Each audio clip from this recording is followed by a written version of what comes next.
तो आज की हम शुरुआत करें। एक सवाल दिया था आपको डाइपोल में करने के लिए, है ना। मैंने कहा था कुछ होता है तो ठीक है, और उसमें मैंने फिर एक करेक्शन आपके लिए डाल दिया था। कल मैं बोला कि मैग्नीट्यूड उतना ही आना चाहिए, बट वो एंगल तो 45 नहीं है, वो तो कोई और पॉइंट था। मैंने 3 मीटर दे दिया, लेकिन एंगल तो मतलब कुछ भी आए, लेकिन कैसे, क्या आपने ट्राई किया घर पे? अब एक बार मुझे वो तो याद है नहीं मैंने क्या वैल्यूज बोली थी, तो रैंडम सी वैल्यूज थी, लेकिन मैंने थोड़ा इतना ध्यान रखा था कि वो मैग्नीट्यूड ऑफ आर 3 ही रहे। एक तो मुझे ये याद है कि मैंने आपको पी वेक्टर दिया था 3i के कूलम मीटर, ओरिजिन पे रखा हुआ था, है ना, ओरिजिन पे रखा हुआ था। तो इसकी लोकेशन थी 0 0 0। फील्ड जहां आपको बताना था, जहां आपको फील्ड बताना था, उस पॉइंट का पोजीशन वेक्टर था क्या? आप कोऑर्डिनेट होता वो ध्यान नहीं होगा।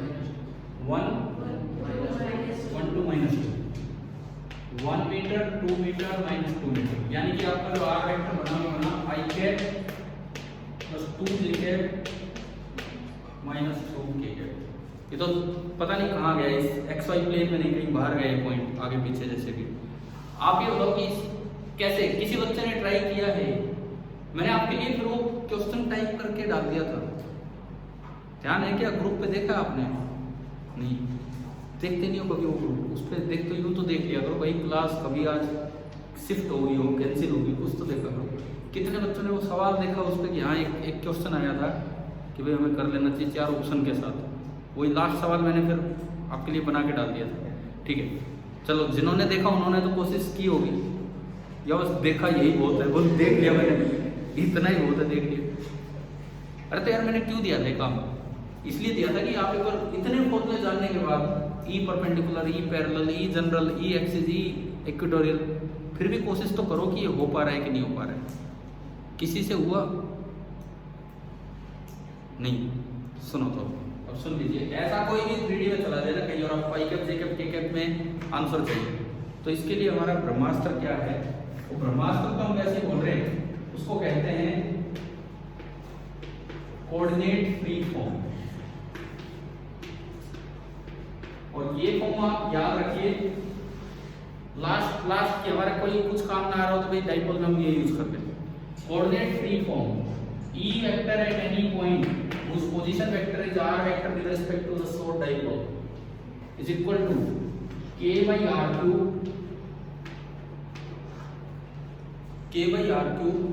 3 times एक नंबर क्या है? p dot r cap।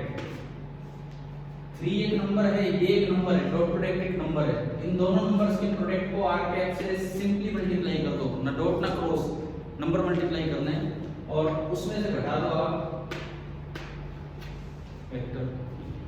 ये होती है आपकी कोऑर्डिनेट फ्री फॉर्म। आगे आना तो आगे आ जाओ, उधर से अगर ठीक लगे, मान लो देखने में दिक्कत है, सही है।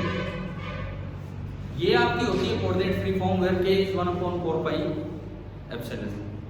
फॉर एग्जांपल जैसे मान लो ना, कोई नहीं, पहले हम इसी में अप्लाई करके देखते हैं कैसे हम इसको अप्लाई करें। कोऑर्डिनेट फ्री फॉर्म है, इसमें r वेक्टर आपको दिख रहा है बोर्ड पे, ठीक है, तो r का मैग्नीट्यूड कितना है ये बताओ। r वेक्टर अगर आपको दिख रहा है तो r का मैग्नीट्यूड कितना है ये आप बताओ।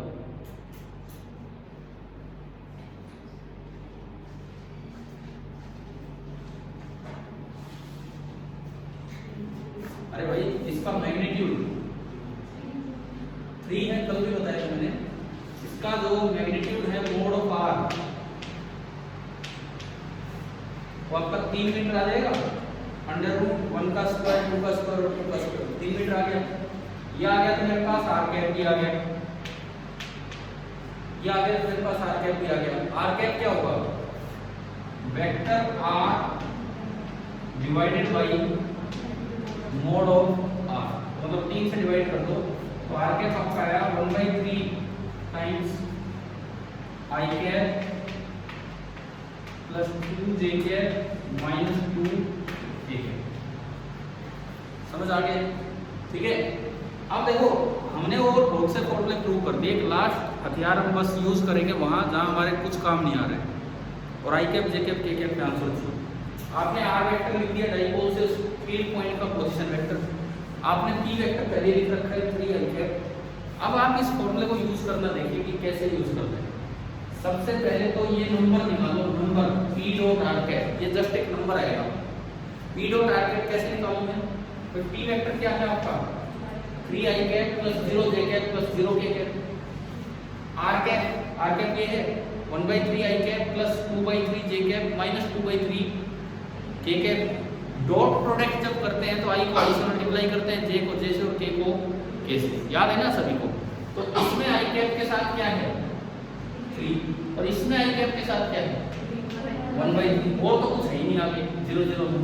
तो 3 × 1/3 1 3 × 1/3 यानी कि ये नंबर आपका क्या है 1 1 × 3 एक और नंबर 3 को एक नंबर को सिंपली मल्टीप्लाई करना है आर कैप से, ना डॉट ना क्रॉस। इस 3 को जब आप आर कैप, ये बैठा आपका आर कैप, अगर आर कैप ये है तो अगर आप इसको 3 से मल्टीप्लाई करेंगे तो 3 से 3 कैंसिल हो रहा है, तो अल्टीमेटली ये पूरा बचा क्या ये बच गया आई कैप प्लस 2 जे कैप माइनस 2 के कैप। और माइनस में क्या है वेक्टर पी कितना दे रखा 3 आई कैप, तो माइनस आपका है 3 आई कैप। और तो कुछ बचा ही नहीं, अंदर तो और कुछ बचा ही नहीं। बाहर है k/r³, के कितना 9 × 10⁹ और r का क्यूब कितना, r का क्यूब 3 का क्यूब 27, ये बचा 1/3। ये देखो आई कैप माइनस 3 आई कैप माइनस 2 आई कैप माइनस 2 आई कैप प्लस 2 जे कैप माइनस 2 के कैप। तो क्या 2 कॉमन आ गया है? 2 कॉमन लिया तो जो ई वेक्टर आपका बनेगा, ई वेक्टर दैट इज 2/3 × 10⁹ के बाहर है वो था माइनस 2 आई कैप, उसमें से 2 गया माइनस आई कैप प्लस जे कैप माइनस के कैप न्यूटन पर।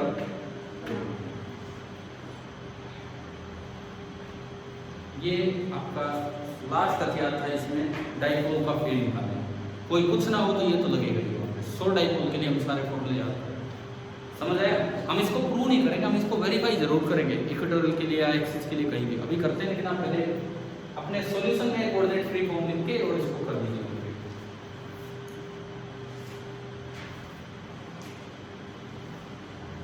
इसके सॉल्यूशन में आपके कोऑर्डिनेट फ्री फॉर्म लिख के और ये कर दीजिए।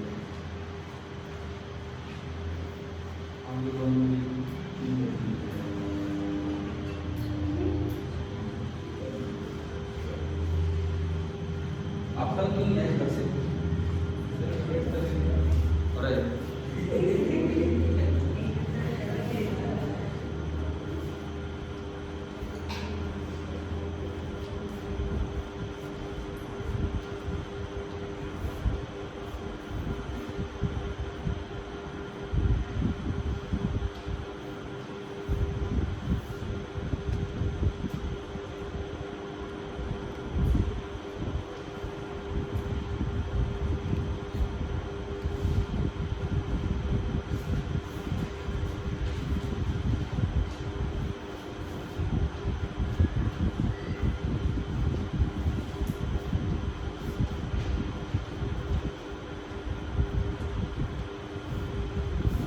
अब आप नहीं है तो अपने डाइपोल पढ़ लिया फिर उस वीडियो लेक्चर से।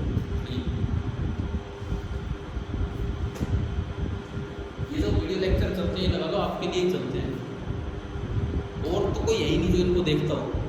ये इसलिए है कि कोई एब्सेंट हो, तो एब्सेंट हो तो कम से कम वो अगले दिन देख ले, बाद में कभी मन करे यार उस दिन क्या पढ़ाया था समझ नहीं आ रहा, दोबारा देख लो। ये है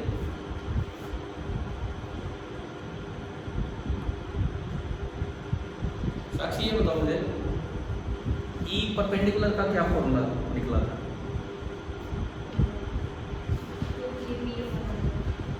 2kp/r। ई परपेंडिकुलर का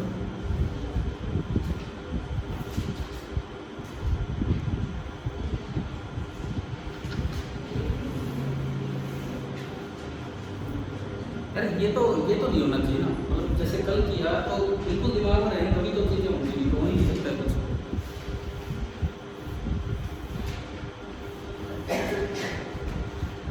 आप बहुत, मैं आपको जो फैक्ट है वो बताता हूँ, बहुत अच्छे लेवल पे आप एक एक टॉपिक कर रहे हो, लेकिन आप कर ही नहीं रहे हो, मैं ही करवा रहा हूँ बस, आप तो कर ही नहीं रहे हो, ये काम हो रहा है। हमें उनका क्या फॉर्मूला था ई परपेंडिकुलर का, KP upon R cube 3 sin theta cos theta, और ई पैरेलल का 3 cos स्क्वायर थीटा माइनस 1, है ना। ठीक है, चलें आगे बढ़े। अब ये फॉर्म यही याद हो जानी चाहिए फॉर दैट फ्री फॉर्म। एक बार जस्ट इसको वेरीफाई करते हैं, जैसे मान लो इक्वेटोरियल पे लगा के देंगे,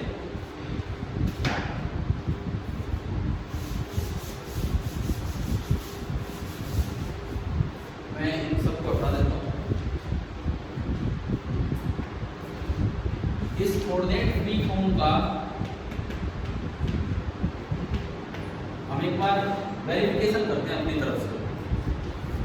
लेट फील्ड पॉइंट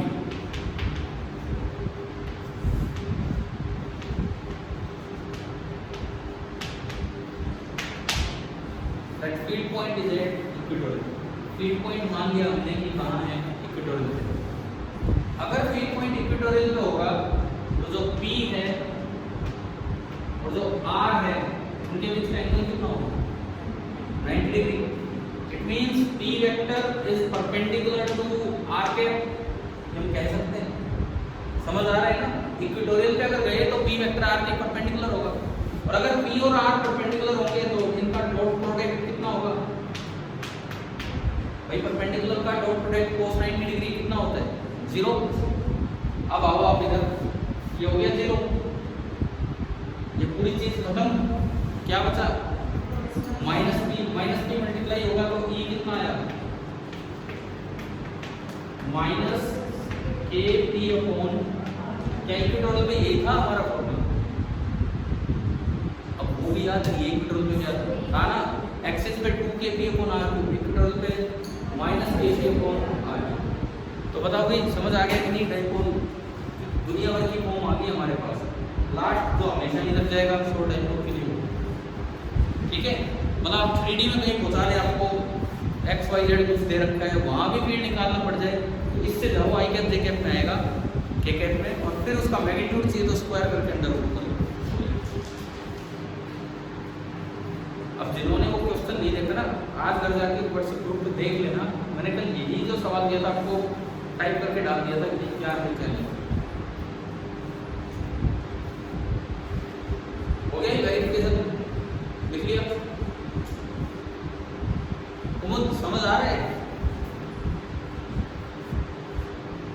अर्षित में आपको पता है क्या चल रहा है, कौन सा टॉपिक है?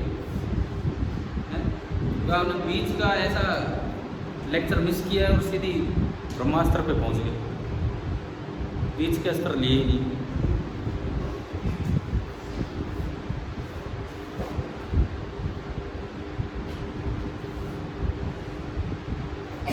अब आप तो खतरनाक योद्धा बन गए हो, आपने तो कुछ सीखा ही नहीं, सीधा ब्रह्मास्त्र सीखा है। बोले कोई युद्ध हो मैं तो ये चला दूंगा।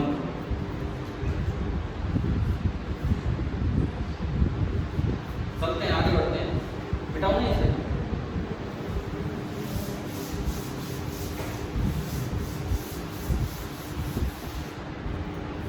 अब देखिए जैसे ये इतनी चीजें हमने पढ़ी, किस तरह से कैसे ये चीजें यूज होंगी। जैसे मान लो एक सवाल में लूँ, आपको खुद डाइपोल आइडेंटिफाई करने पड़ेगा। एक हेक्सागन है जो बोर्ड के प्लेन के परपेंडिकुलर है, एक हेक्सागन है जो बोर्ड के प्लेन के परपेंडिकुलर है, यूं ये पार्ट पीछे की तरफ गया हुआ है और ये पार्ट बाहर निकला हुआ है इस तरह से, एंड दिस इज द, अब आ रहा है समझ, ये बोर्ड पे एक लाइन है तो इसको सेंटर से पास कर रही है, ठीक है। रेगुलर हेक्सागन है और इसकी एज लेंथ कितनी है, a, this is a regular hexagon. और यहाँ एक चार्ट रखा है Q, यहाँ रखा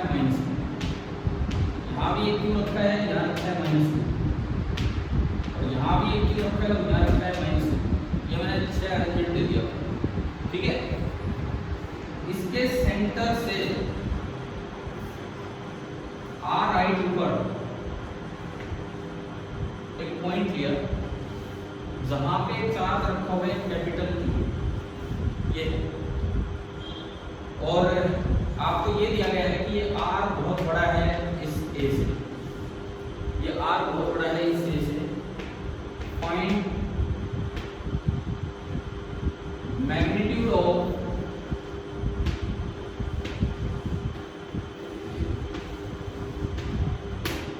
फोर्स ऑन, बना दो एक बार diagram, find magnitude of force on, ये आपको निकालना।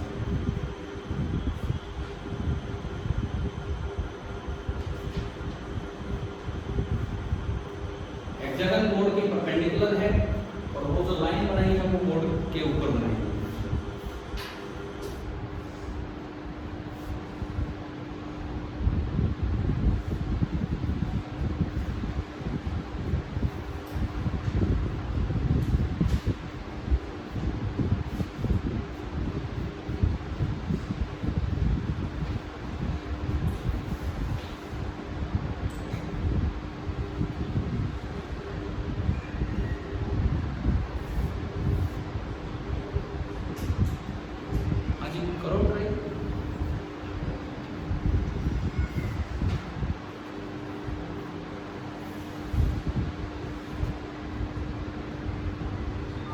कितने फोर्स लगाने वाले कितने हैं, या आपको अपना फोन साइलेंट पे रखा हो।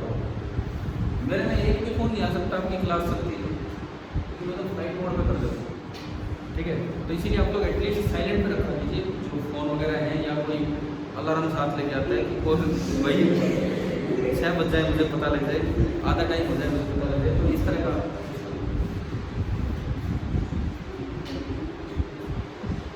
अब ये बताओ, इसमें अगर मैं कहूँ इस पे फोर्स लगाने वाले कितने चार्ज हैं, 6, ठीक है। सुपरपोजिशन प्रिंसिपल पुराना तरीका लगाएं तो एक एक की वजह से निकालोगे तो बड़ी मुश्किल होगी। ये रिपेल करेगा, ये भी रिपेल करेगा, ये भी रिपेल करेगा, और 3 क्या करेंगे, समझ ही नहीं आएगा 3D में क्या हो गया, कौन किधर लगा रहा है कौन किधर, ये तो 6 जोड़ने महाभारत हो जाएगी हमारे लिए। तो आपको यहाँ ना 3 डाइपोल दिखने चाहिए। क्या आपको 3 डाइपोल दिख रहे हैं? सपोज मैं इसको नाम दूं A B C D F G, ऐसा नहीं मेरे को ABCD नहीं आती है, वो E तो मैंने जानबूझ के गायब कर दिया है, E for electric field, clear है ना, E हम इलेक्ट्रिक फील्ड के लिए यूज करेंगे। बताओ कौन से 3 डाइपोल इसमें बनेंगे? एक डाइपोल क्या है BC, एक डाइपोल GF और एक डाइपोल AD। तकड़े डाइपोल ढूंढ दिए, ऐसे डाइपोल ढूंढ दिए जिनका कोई काम ही नहीं है। यूं करो, जो GF डाइपोल बनाया है, क्या उसके लिए ये पॉइंट एक्सिस पे है कि इक्वेटोरियल पे? कहीं नहीं है, GF लाइन बाहर है, GF लाइन तो बाहर है और ये यही है ना। अरे आप ऐसे 3 डाइपोल ढूंढो ना जो जिनके लिए या तो एक पॉइंट एक्सिस पे है इक्वेटोरियल पे।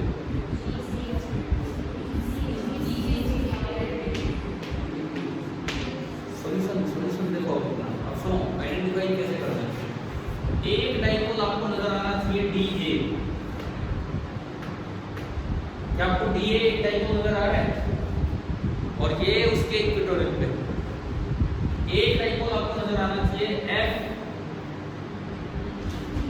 ये पीछे की तरफ मैं थोड़ा डैश से लिखा हूं, और FB के लिए भी ये जो पॉइंट है कहाँ है? इक्वेटोरियल पे है। FB के लिए G ये पॉइंट इक्वेटोरियल पे है, और इसके लिए भी ये पॉइंट इक्वेटोरियल पे है। एक और कौन सा डाइपोल?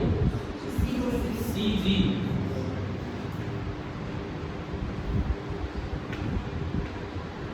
क्या आपको 3 डाइपोल नजर आ रहे हैं? और इन तीनों डाइपोल्स के लिए ये जो पॉइंट बनेगा ये कहाँ बनेगा? इक्वेटोरियल, ठीक है। इन तीनों डाइपोल्स का डाइपोल मोमेंट कितना है बताओ भाई। पहले तो ये मुझे बता दो, क्या इस हेक्सागन में आपको 3 डायगोनल वाले डाइपोल्स समझ आ गए? तीनों डायगोनल के लिए वो पॉइंट इक्वेटोरियल पे है।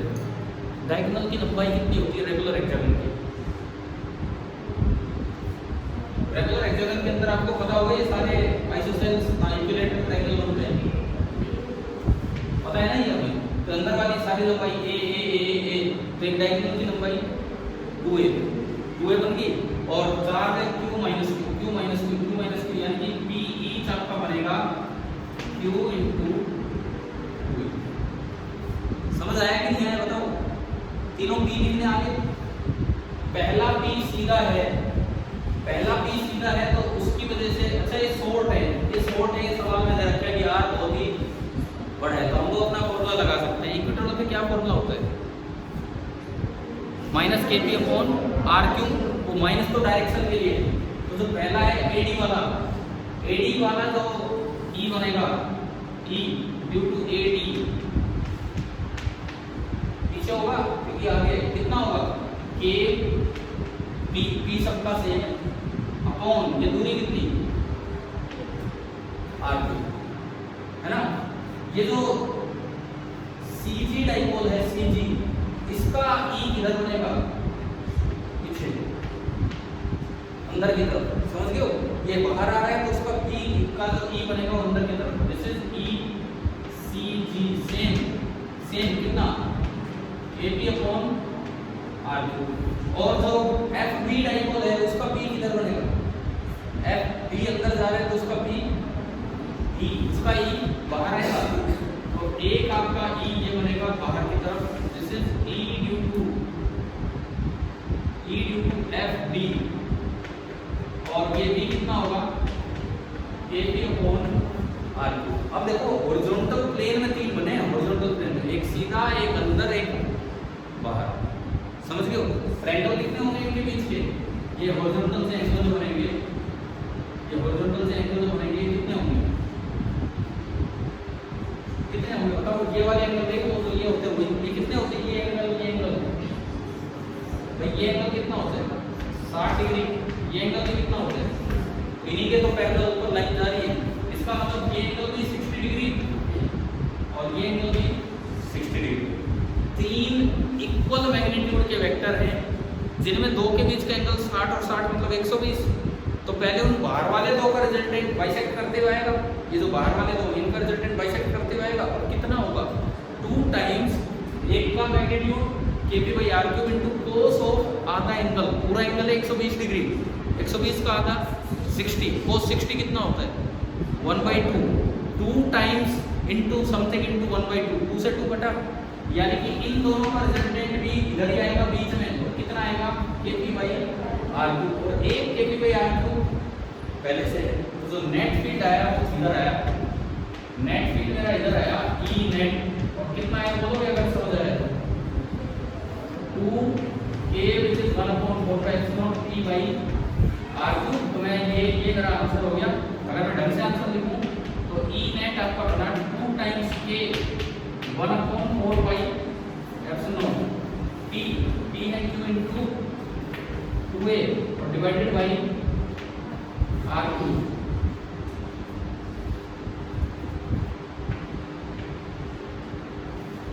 पैरेलल टू AD के पैरेलल ऊपर की तरफ। समझ आया कि नहीं है बताओ? डाइपोल आइडेंटिफाई करने पड़ेंगे हमें सवालों में।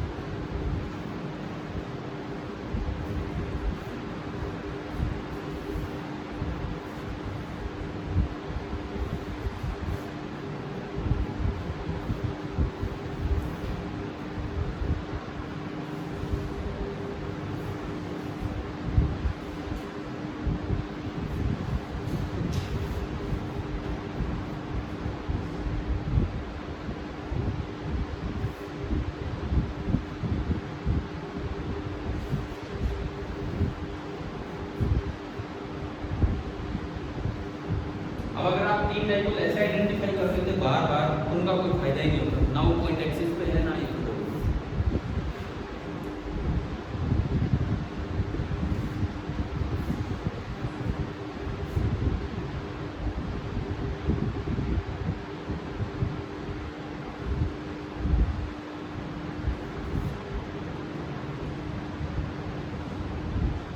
चले आगे बढ़े।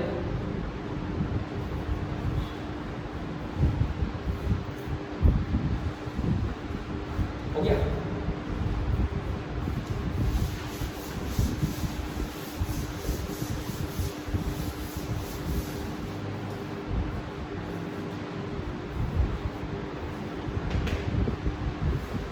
ये एक डाइपोल आपको दिया है, शॉर्ट डाइपोल है। एक पोजीशन आपको दी है, यहां से थीटा एंगल, और इस तरह की पोजीशन है कि अगर मैं डाइपोल के पैरेलल एक लाइन लगाऊं, डाइपोल के पैरेलल मैंने एक लाइन लगाई, तो यहां जो फील्ड है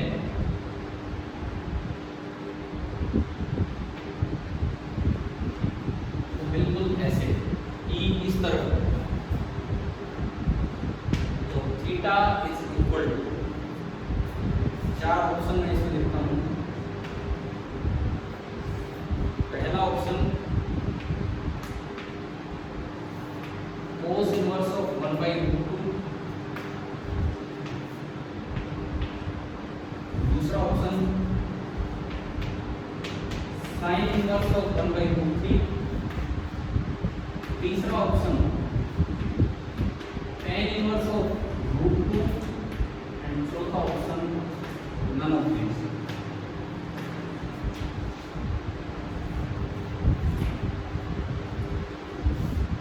करो ये ट्राई कीजिए, ये लिखने के बाद पहले अपना सवाल लिखिए, फिर ये ट्राई करना।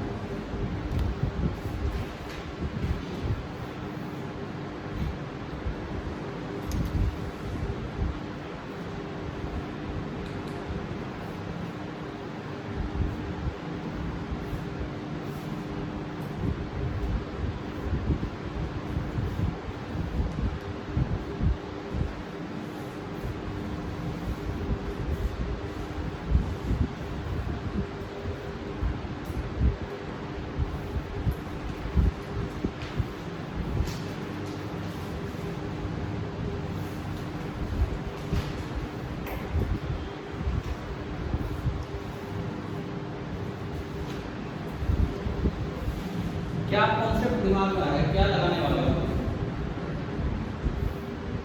हम, बताओ अपना।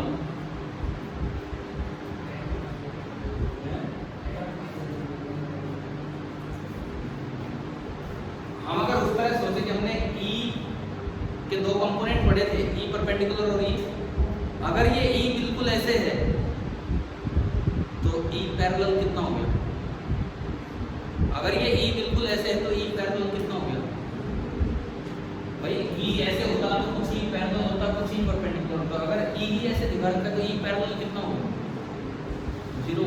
समझ में आ रहा है? यानी कि क्वेश्चन आपको ये बता रहा है कि ई पैरेलल इज 0, तो आप निकालो उससे, आपके पास डायरेक्ट फॉर्मूले हैं तो वही अप्लाई कीजिए।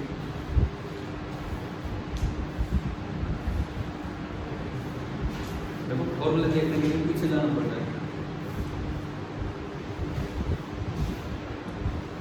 पलट के फॉर्मूले देखे जा रहे हैं, कई चुपचाप देख रहे हैं, कई आवाज करे जा रहे हैं, लेकिन याद कोई नहीं।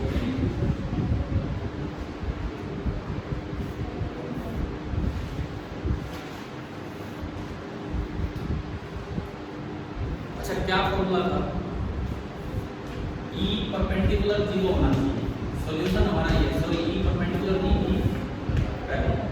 अगर ई पैरेलल 0 करते हो तो मेरे पास सीधा दिखेगा मुझे वहां से कि 3 cos square theta minus 1 equal to 0 है ना। तो यहां से cos स्क्वायर थीटा कितना आ गया 1/√3, cos थीटा है, cos स्क्वायर थीटा आएगा 1/3, cos थीटा आएगा 1/√3 और थीटा कितना आ गया cos इनवर्स ऑफ 1/√3, क्या आंसर आएगा क्या नन ऑफ दीज। जो हमने बाकी दो चेक कर दिए भाई, जब ये भी है एक सिरे से हम सोचते चलते बोले मतलब मैंने तो कोस में निकाला था, वो नहीं मैच हुआ, मेरे को कोई मतलब नहीं साइन में क्या है और टेन में क्या है। अरे अगर तीन ऑप्शन कोस इनवर्स के होते तो आप कह देते हैं नन ऑफ दिस, कोई मैच नहीं होता। क्या आपने ये चेक किया अभी? अगर कोस थीटा देखो, ये देखो कोस थीटा 1/√3 है तो एक बार साइन थीटा टेन थीटा तो निकालो कम से कम। भाई ये तो मैच नहीं हुआ, लेकिन अगर कोस थीटा 1/√3 है तो मुझे ट्रायंगल तो बनानी आनी चाहिए। Let this be angle with theta 1/√3। Pythagoras क्या कहता है, ये कितना बचेगा? पाइथागोरस से कितनी बचेगी? 3 का स्क्वायर, हाँ √3 का स्क्वायर 3 माइनस 1 2 और उस पूरे पे, तो यहाँ से साइन थीटा कितना आया? साइन थीटा √2/√3 क्या मैच हो रहा है? लो ये भी नहीं आंसर। टेन थीटा कितना आया? √2/1 क्या मैच हो रहा है? फिर नन ऑफ दीस पे क्यों चले गया? आंसर तो मेरा सी आ गया। मतलब पूरा सवाल करके भी हम ऑप्शंस में फंस गए और नन ऑफ दीस पे आए। समझ आया ना क्या?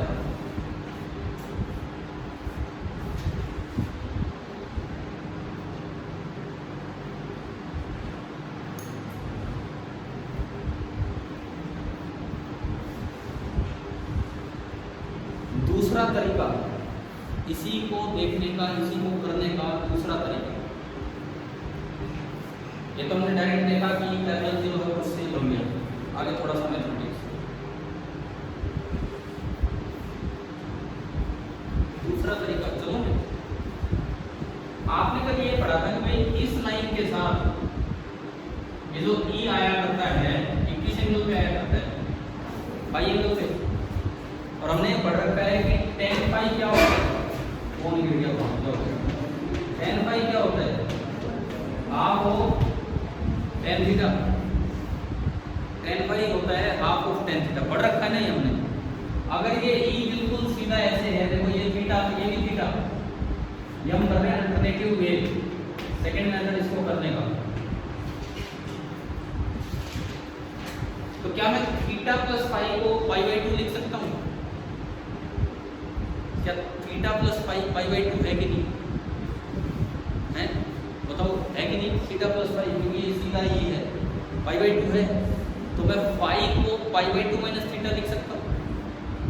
इसका मतलब यहाँ से मैं अगर इस डायग्राम का यूज करूँ तो मैं पाई को लिख सकता हूँ पाई/2 माइनस थीटा,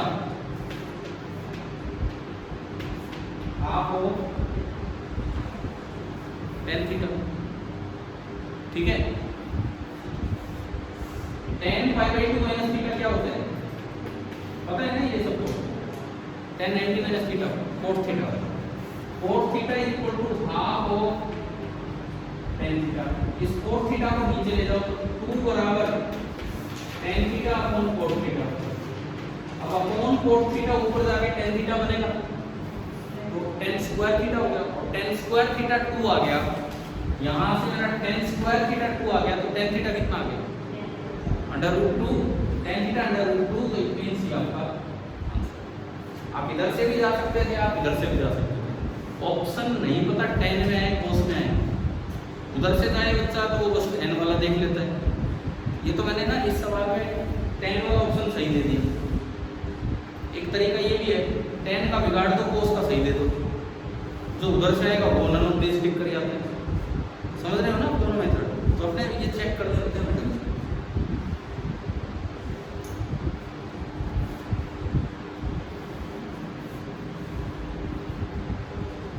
तो भाई डाइपोल का फील्ड मुझे लगता है अब तो शायद क्लियर हो गया है, काफ़ी आपने पढ़ दिया कि डाइपोल का फील्ड कैसे, कितना लिया जाता है, कैसे लिया जाता है। तो चले अब आगे, कंटिन्यूस चार्ज पे जाने से पहले आखिरी हमने डिस्क्रीट चार्ज में मोनोपोल लिया।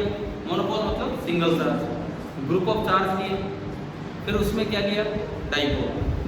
बस एक और थोड़ा सा ही पढ़ेंगे, उसमें इतने डिटेल नहीं, क्वाड्रपोल, क्योंकि आपकी एनसीईआरटी टेक्स्ट बुक में क्वाड्रपोल एक्सरसाइज में दिया हुआ है, सेकंड चैप्टर की एक्सरसाइज में क्वाड्रपोल दिया हुआ है, तो उस पर सवाल आ सकते हैं।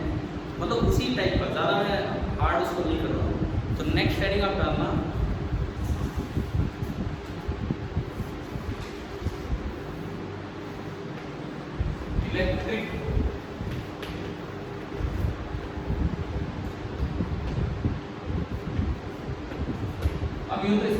ऑक्टापोल भी होता है, मुझे नहीं जाना, इलेक्ट्रिक क्वाड्रपोल। ये भी इसलिए पढ़ रहे हैं क्योंकि आपकी टेक्स्ट बुक में इस पे सवाल है।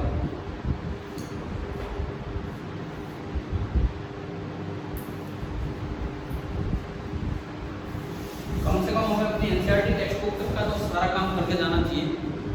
केवल प्रीवियस ईयर के भरोसे मत रहो कि पिछले साल क्या है वही रहेगा।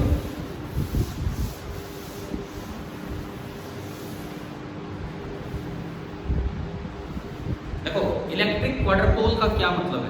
डाइपोल में क्या थे, दो इक्वल एंड अपोजिट चार्ज थे।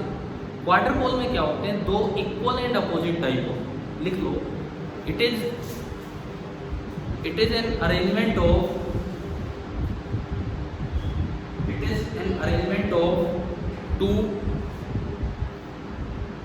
To equal and opposite dipoles.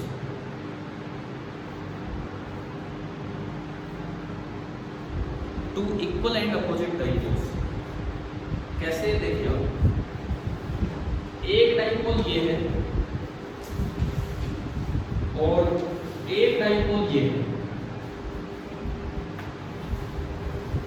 तो बन गया तो इक्वल एंड अपोजिट डाइपोल। इसका भी डाइपोल मोमेंट जैसे मैं कहूँ ये क्यू चार्ज है, ये माइनस क्यू चार्ज है, सेपरेशन कुछ हमने माना टी। ऐसे ही दूसरे वाले का भी ये माइनस क्यू चार्ज है, ये क्यू चार्ज है, सेपरेशन इसका भी मान लिया टी। तो क्या ये दो इक्वल एंड अपोजिट डाइपोल बन गए हैं। This arrangement is known as a quadrupole. आप इसको ऐसे दिखा सकते हैं कि जैसे एक लाइन पे सेंटर पे तो रखा था माइनस क्यू चार्ज, इधर रखा था एक क्यू चार्ज, इधर रखा था एक क्यू चार्ज, ये दूरी थी डी और ये दूरी थी टी। इस अरेंजमेंट को हम बोल देते हैं क्वाड्रपोल। क्वाड्रपोल क्या हो गया, समझ आ गया क्या होता है? ठीक है, बना लो इसको।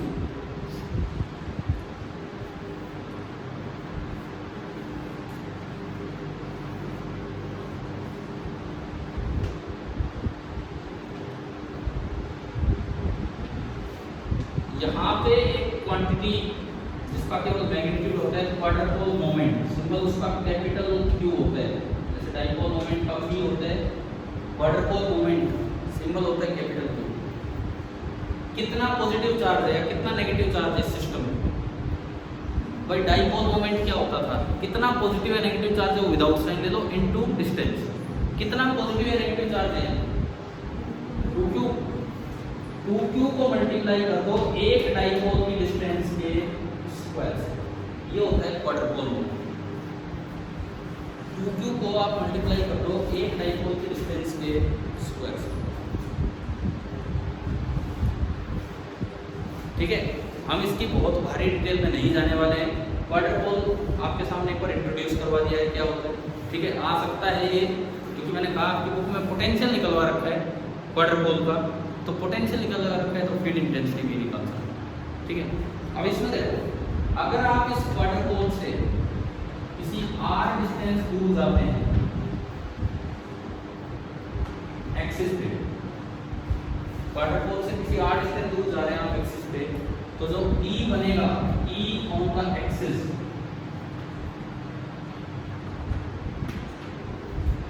डाइपोल में क्या होता था 2kp upon r cube.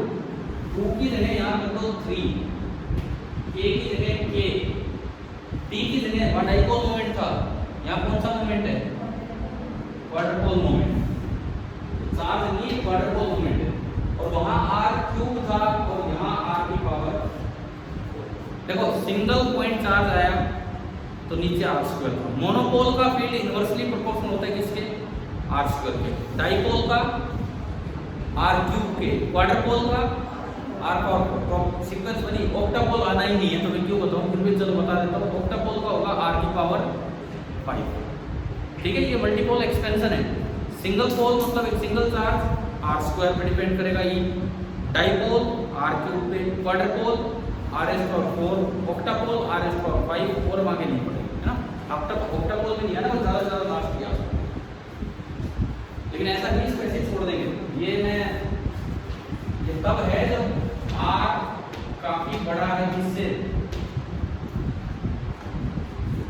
r काफी बड़ा है किससे, E से। ठीक अरे याद हो जाएंगे, एनसीईआरटी बुक है किसी को बैग नहीं है, एक बार निकालो सेकंड चैप्टर की एक्सरसाइज निकालो, सेकंड चैप्टर की एडिशनल एक्सरसाइज, चैप्टर नंबर 2 की एडिशनल एक्सरसाइज निकालो, शायद क्वार्टर पोल के दर्शन हो जाएंगे।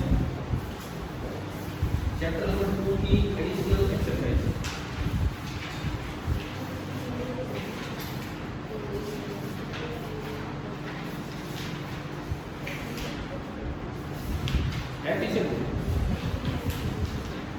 चैप्टर नंबर 2 की एडिशनल एक्सरसाइज निकालो।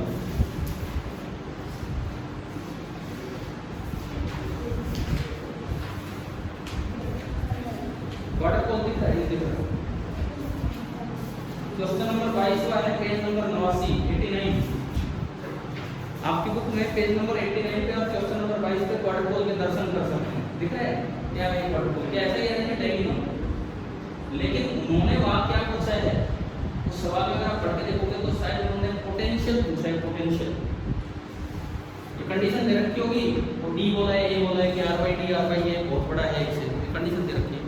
तो आपके क्वेश्चन नंबर 22 में 2.22 में पेज नंबर कौन सा 89, वहां पे उन्होंने क्वार्टर पोल का पोटेंशियल पूछा है, पोटेंशियल पे आएंगे तो वो भी पूछेंगे, अभी मैं क्या पूछ रहा हूँ आपसे, उसकी फील्ड इंटेंसिटी, और मैं पोटेंशियल के बारे में तब आपको लेके चलूंगा, एक हल्की सी चीज, क्योंकि आपने स्कूलों में शायद पढ़ लिया हो तो थोड़ा याद रह जाए, मोनोपोल सिंगल चार्ज उसका E इनवर्सली प्रोपोर्शनल होता है किसके, आर स्क्वायर, उसका जो पोटेंशियल हम पढ़ेंगे वो इनवर्सली प्रोपोर्शनल होगा आर के, क्योंकि वही आर उसका फॉर्मूला आएगा, अगर आपको याद हो कर रखा हो स्कूल में तो मोनोपोल सिंगल चार्ज का E प्रोपोर्शनल होता है 1/r स्क्वायर के, आर की पावर 2, B प्रोपोर्शनल होगा आर की पावर 1, ये एक एक कम होती चलेगी पावर।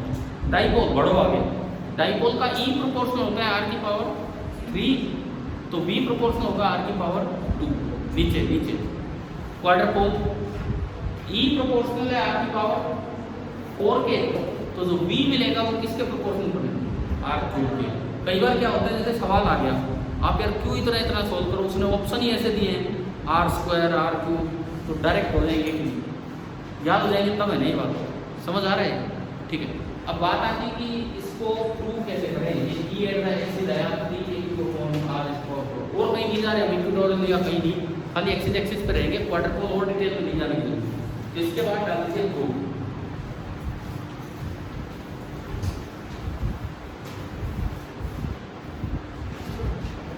इसके बाद आप डाल दीजिए प्रूफ इसका,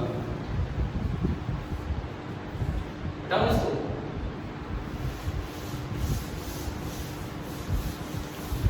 अरे आपके दिमाग में ना एनसीईआरटी बुक ऐसे बैठ जानी चाहिए, कोई सवाल दिखे दिखते ही वो पेज दिमाग में आ जाए, अच्छा वहाँ तो ये था वहाँ ये था, तब होती तैयारी, ठीक है। एनसीईआरटी बुक तो ऐसी बैठ जानी चाहिए दिमाग में कि हाँ ये सवाल तो वहाँ से, ये वहाँ से, ठीक है। चाहे बोर्ड का पेपर हो, चाहे नीट और जेईई वाला हो, डायरेक्ट हुआ करेंगे अगर आप इस तरह से पढ़ेंगे तो देखते हैं हम इस सवाल को देखते हैं। सेंटर पे कितना चार्ज बैठा है, -2, यहाँ Q और यहाँ पे Q, ये दूरी D बोल दो, A बोल दो, जो बोलना है बोल दो, मैंने D बोल दिया, गलती से नहीं, मैं A बोल देता, कोई नहीं, D बोल दिया, आपने D तो लिखा है, डाइपोल में 2A ले रहे थे, डाइपोल में पूरा सेपरेशन 2A ले रहे थे, यहाँ 2D बन गया और कुछ नहीं। अब देखो इसमें मुझे फील्ड निकालना है काफी दूर, लेकिन यहाँ तो भाई 3 चार्ज है, एक Q, एक -2Q और एक और Q, करते हैं इनका तीनों का अलग अलग फील्ड लिखते हैं। प्लस Q से कितनी दूर है ये पॉइंट, सेंटर से R डिस्टेंस दूर, प्लस Q से कितनी दूर हो गया, R - D, प्लस Q से ये दूर है R - D, तो इसका फील्ड रेडियली आउटवर्ड होगा E1, तो ये ज्यादा होगा, ये पास है, कितना होगा भाई, coulomb flow A Q upon R - D का होल स्क्वायर।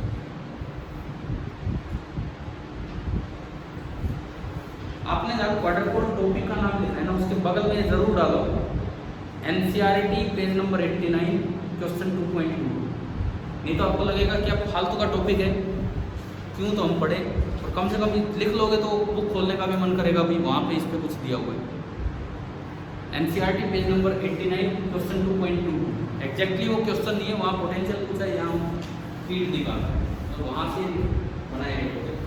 इवन आ गया। सेकंड चार्ज ये है, -2q का फील्ड किधर होगा, अंदर की तरफ, और -2q से दूरी कितनी है r, तो ये जो फील्ड है,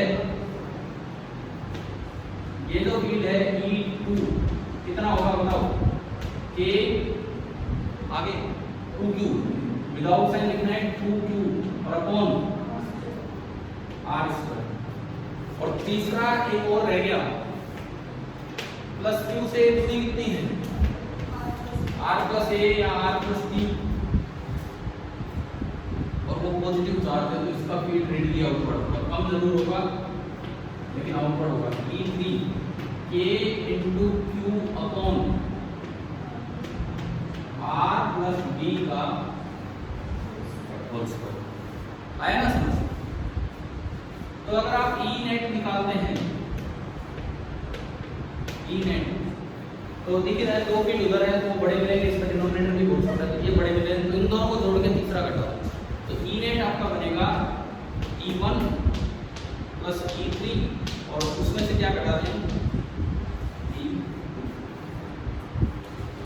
मैं वैल्यू पुट करूं, वैल्यूज पुट करूं यहाँ पे E1, चलो तीनों में से KQ तो कॉमन ही ले लेते हैं, तीनों में से मैंने KQ कॉमन लिया। First term E1 1 upon r-d का whole square, second term plus E3 1 upon r+d का whole square, minus E2 2 upon,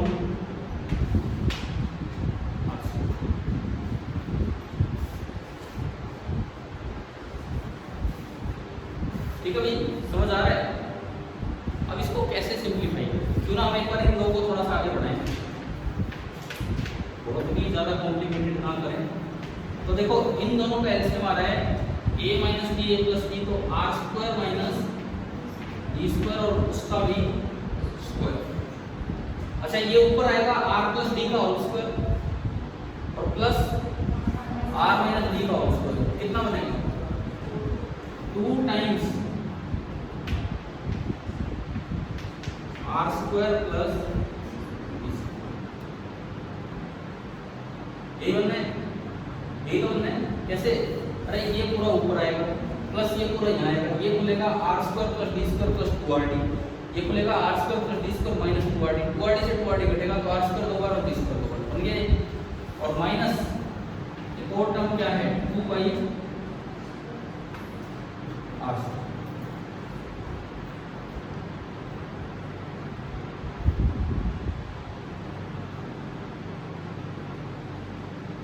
समझ आ रहा है? ठीक है, अब यहां से क्या करूं मैं, आप 2 मिनट ट्राई कीजिए, क्या करें इसमें, बाइनोमियल का यूज आप कर सकते हैं, सिंपल अप्रोक्सीमेशन का यूज आप कर सकते हैं, कि मुझे अपना आंसर चाहिए, वो आंसर क्या था 3kq अपॉन r²। देखिए अब यहाँ से क्या हम कर सकते हैं, आप ये अप्रोक्सीमेशन भी यूज कर सकते हैं, r is very much greater than d, बशर्ते कि वो 0 ना आंसर आ जाए, वो तो फिर 100% एरर होगा। कई बार बच्चा अप्रोक्सीमेशन यूज करके 0 आंसर लगा देता है, वो तो 100% मिस्टेक होती है।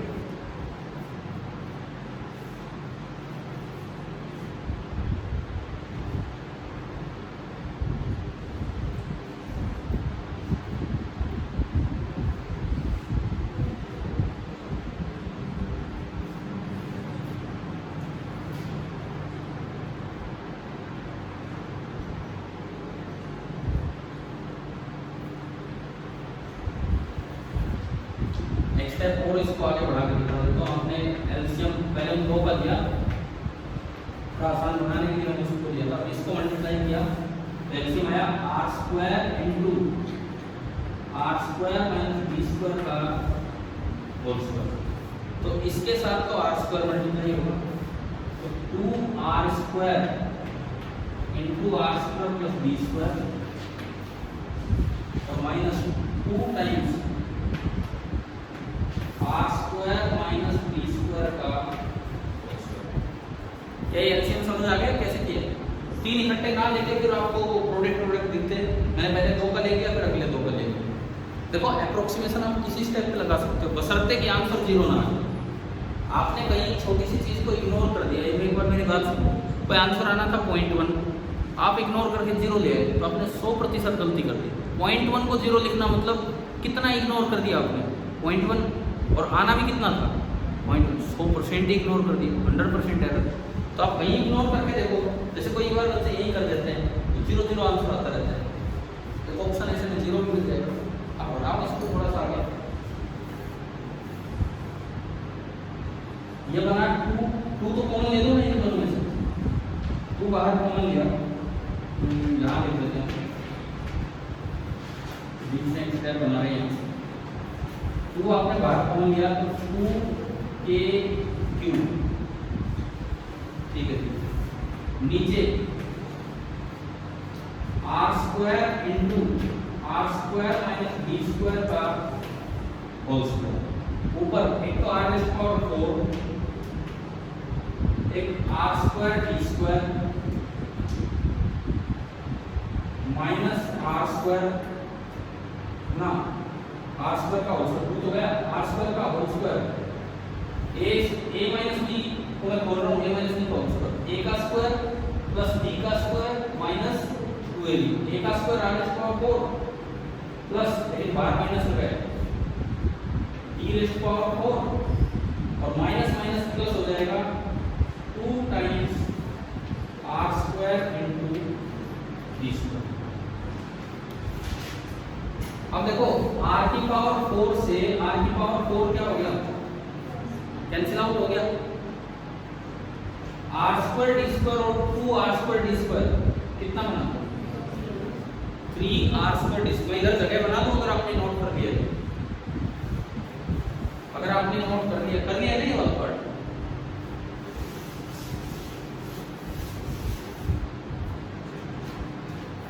तो ये आपका e आया, और मैंने एक स्टेप ऊपर लिख दिया था यहाँ से 2k3, नीचे है r² into r² minus d² का होल स्क्वायर, और ऊपर बना 3 टाइम्स r² d² और माइनस d⁴। अब आप एप्रोक्सीमेशन यूज करो, और कहीं बीच में करोगे टेंड्स टू 0 इक्वल टू 0 बन जाता है। Since d is very much smaller than r, तो न्यूमरेटर में तो 3r² d² माइनस d⁴ में आप d⁴ को इग्नोर कर सकते हो, इसको तो इग्नोर नहीं कर सकते क्योंकि इसमें तो प्रोडक्ट में r² आ रहा है, लेकिन d⁴ तो बहुत छोटी चीज है। पहला इग्नोर क्या किया आपने, समझ आया?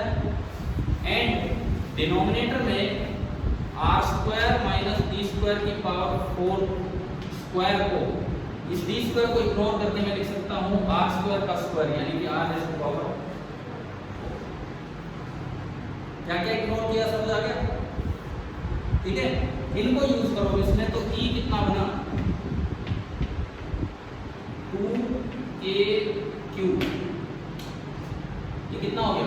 ऊपर 3r² e², नीचे एक तो है r² और एक बचेगा r⁴। r² से r² कैंसिल, फाइनली ये हमारा एक्सप्रेशन ही बनेगा e एक तो 3 एक k, इसके अलावा बचेगा 2q इंटू d² या a² और डिवाइडेड बाई r⁴। और इस क्वांटिटी को हम क्या नाम दे रहे थे? 2q into d², quadrupole moment capital Q, charge the quadrupole moment, तो ये आपका आंसर होना 3k capital Q upon r⁴, 3k capital Q upon r⁴। समझ आ गया है ना सभी को?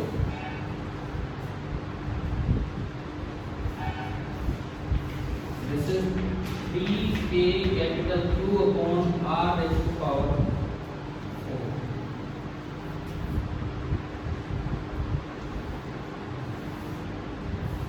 चलो एक क्वाड्रपोल से हमारा इंट्रोडक्शन तो हुआ, मुलाकात तो हुई कि क्या होता है क्वाड्रपोल। ठीक है, बुक में भी हमने देख लिया कहाँ है कहाँ नहीं। तो अब मैं मान के चलूँ कि डिस्क्रीट चार्जेस का फील्ड निकालना लगभग हमने सीख लिया। डिस्क्रीट चार्जेस का फील्ड अभी निकाला है, उस पर इफेक्ट नहीं देखा है, अभी मैं केवल जनरेशन ऑफ फील्ड आपको पढ़ा रहा हूँ। डिस्क्रीट चार्जेस में पहले हमने किसका निकाला, मोनोपोल। मोनोपोल मतलब सिंगल चार्ज, k/r²। कहीं चले जाओ k/r², उसमें कौन सी सिमेट्री होती है, स्फेरिकल सिमेट्री। पढ़ाया था एक दिन उसका मतलब स्फेरिकल कोऑर्डिनेट की टर्म्स में, है ना। फिर हम गए ग्रुप ऑफ पॉइंट चार्ज, दो एक से ज़्यादा आ जाए तो किसी एक का फील्ड दूसरे पे डिपेंड नहीं करता है, और ये जो E बराबर k/r² है, इसको ही हम कूलम्ब स्लो बोल देते हैं, है ना। उसके बाद फिर हम गए डाइपोल पे। एक बार सुनते चलो, डाइपोल में पहले हमने सेंटर ऑफ चार्ज निकाला, फिर डाइपोल मोमेंट निकालने के 3 तरीके बताए, याद हैं, ध्यान है, 3 तरीके। पहला तरीका कि सेंटर ऑफ पॉजिटिव चार्ज निकालो, सेंटर ऑफ नेगेटिव चार्ज और Q इनटू डिस्टेंस करो। दूसरा तरीका, आप उसमें अलग अलग डाइपोल आइडेंटिफाई करो, कितने आपको दिखते हैं, उन सबके डाइपोल मोमेंट का वेक्टर सम। तीसरा तरीका है बहुत ही आसान, समेशन QI आ रही है, कुछ हो पॉजिटिव हो नेगेटिव सीधा ये करो, ठीक है। उसमें हमें कोई ओरिजिन की जरूरत पड़ेगी, भाई कहाँ से देख रहे हो गए 3 मेथड। उसके बाद हम डाइपोल मोमेंट की यूनिट भी हमने पढ़ी, एक प्रैक्टिकल यूनिट पढ़ी थी जिस दिन मैंने आपको 5 से 10 मिनट थोड़ा हिस्ट्री ऑफ साइंस के बारे में भी बताया था, थोड़ा याद आता है, उस यूनिट का नाम ही बता दो, डिवाई, है ना। 5-10 मिनट मैंने थोड़ा हिस्ट्री के बारे में बता दिया था, लेकिन वो यूनिट हमारे काम की है। 1 डिवाई इज इक्वल टू कितने coulomb metre, 3.33 into 10⁻³ coulomb metre. Water molecule का P काफी हाई होता है, कितना होता है, 1.84 डिवाइड लिखवाया हुआ है मैंने, आपने उसमें कन्वर्ट किया तो 6.1 इंटू 10⁻30। यूज कुछ तो याद रखा करो, ठीक है। उसके बाद मैं डाइपोल के फॉर्मूला पे गया, एक्सिस पे 2kp/r³, इक्वेटोरियल पे -kp/r³, जनरल पॉइंट पे kp/r³ इंटू √3 cos² θ +1 और tan π is equal to half of tan θ। फिर हम गए E perpendicular E parallel. E perpendicular होता है kp/r³ into 3 cos θ sin θ। E parallel होता है kp/r³ इंटू 3 cos² θ -1। फिर हम गए ब्रह्मास्त्र पे, free coordinate free form, k/r³ bracket 3 times एक नंबर p.r इंटू एक vector r minus vector p, याद रखना ये, है ना। उसके बाद फिर हम गए क्वाड्रपोल पे, क्वाड्रपोल का डाइपोल मोमेंट देखा, क्वाड्रपोल मोमेंट देखा 2q इंटू a² या 2q इंटू d²। फिर उसके एक्सिस पे फिर निकाला कितना, 3kq/z⁴, ठीक है। आखिरी काम, आखिरी लास्ट बस एक point, physical significance of dipole, क्योंकि मैं फिर कल से तो कंटिन्यूस चार्ज पढ़ाऊंगा, कंटिन्यूस चार्ज पढ़ेंगे कल से। Physical significance of dipole, physical significance of dipole, सुनो ये आपका होमवर्क है, बहुत आसान है, लेकिन आप एनसीईआरटी टेक्स्ट बुक खोलेंगे, जिस दिन मैंने वो स्टार मार्क पढ़ाया था जहाँ सेंटर ऑफ चार्ज दिया है, पेज नंबर 29 था कि क्या था, जो भी था, तो फिजिकल सिग्निफिकेंस ऑफ डाइपोल में वहाँ उन्होंने बताया होगा कि 2 तरह के मॉलिक्यूल होते हैं, एक पोलर मॉलिक्यूल और एक नॉन पोलर। तो आपको इसके अंदर केवल वो 2 बनाने हैं। नंबर 1 जैसे आपने बनाया non polar molecule, for example CO2, उसमें हर एक इंडिविजुअल मॉलिक्यूल का जहाँ पॉजिटिव चार्ज का सेंटर होता है वही नेगेटिव चार्ज का होता है, तो net dipole moment each individual molecule का कितना होगा, 0। ये आपके होते हैं नॉन पोलर मॉलिक्यूल। दूसरा आप लिखेंगे पोलर मॉलिक्यूल, जैसे H2 बना के दिखाया था मैंने उस दिन आपको, उसमें हर एक मॉलिक्यूल का डाइपोल मोमेंट है, तो ये क्या होते हैं आपके पोलर मॉलिक्यूल। यही है फिजिकल सिग्निफिकेंस ऑफ डाइपोल्स कि आप मॉलिक्यूल्स को इस तरह से देख सकते हैं, ठीक है। क्वाड्रपोल पे हम डिटेल में नहीं जाएंगे, ये टॉपिक मुझे करवाना नहीं था, मुझे आपसे ही लिखवाना था, इसीलिए मैंने लास्ट में लिया, ठीक है। एनसीईआरटी बुक में एक बार देख के बताओ कहाँ है, पेज नंबर 29 है, तो भाई इसके बगल में लिख लो फिजिकल सिग्निफिकेंस ऑफ डाइपोल के बगल में NCERT page number 29, page number 29, और अपने घर जाके बस 2 टॉपिक बनाना, इसके अंदर एक पोलर मॉलिक्यूल और एक नॉन पोलर, एक एग्जाम्पल या डायग्राम आप बनाना। कल से हम स्टार्ट करेंगे कौन से चार्ज, कंटिन्यूस चार्ज, और उनका फील्ड देखेंगे, रिंग का, स्ट्रेट वायर का, इस तरह की चीज़ें, ठीक है। चैप्टर समझ में आ रहा है, ये बताओ, पढ़ रहे हो ना आप ढंग से, चलिए तो ठीक है, कल मिलते हैं।